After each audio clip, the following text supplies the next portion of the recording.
kuzaze nkujyane mata we Nyaruguru we. Yes of course, Imena vibes. Imena vibes. Mba kuryoshya tukaryoshya paka morning. Till morning.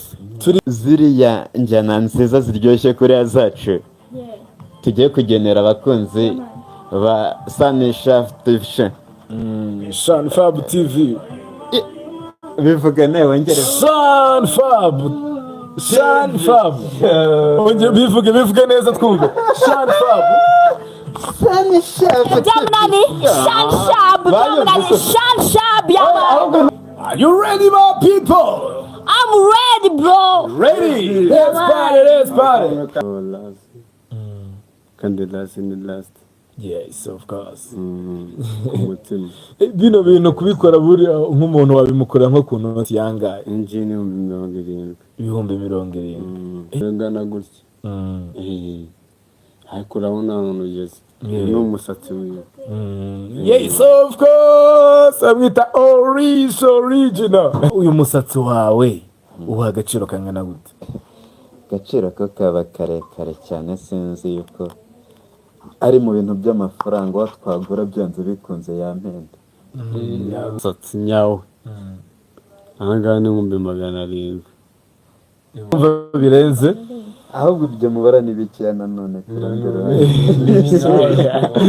Cyari nk'igitondo nk'ibindi. Izuba rirasa.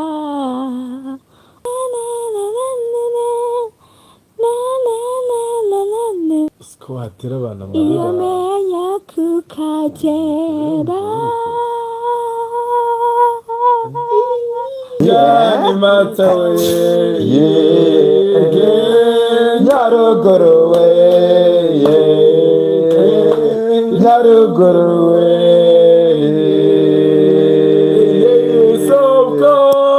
So yakomeze kubasha.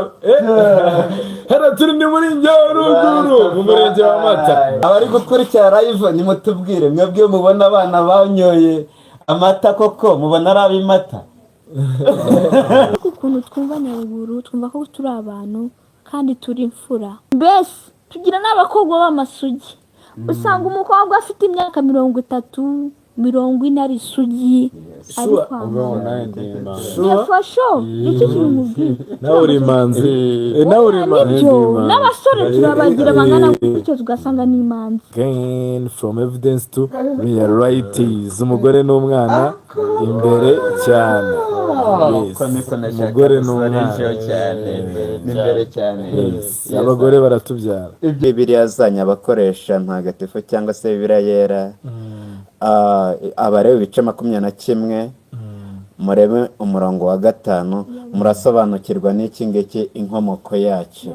Yesayi niyo vuko nta murongo yibukamo ngo ubwire abadukurikiye se. Keretse habaye ufite ntuza Bible hafi akadusomera hama badukurikiye. Iyo mirongo nifuza ngo nifuza umugore wundi uzamurongore siyo. Aje mujye kuranga.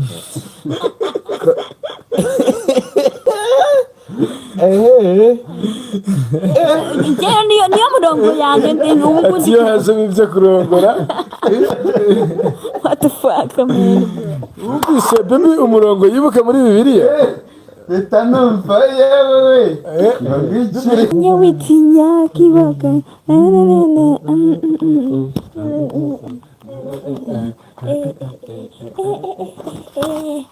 Mr. Choka.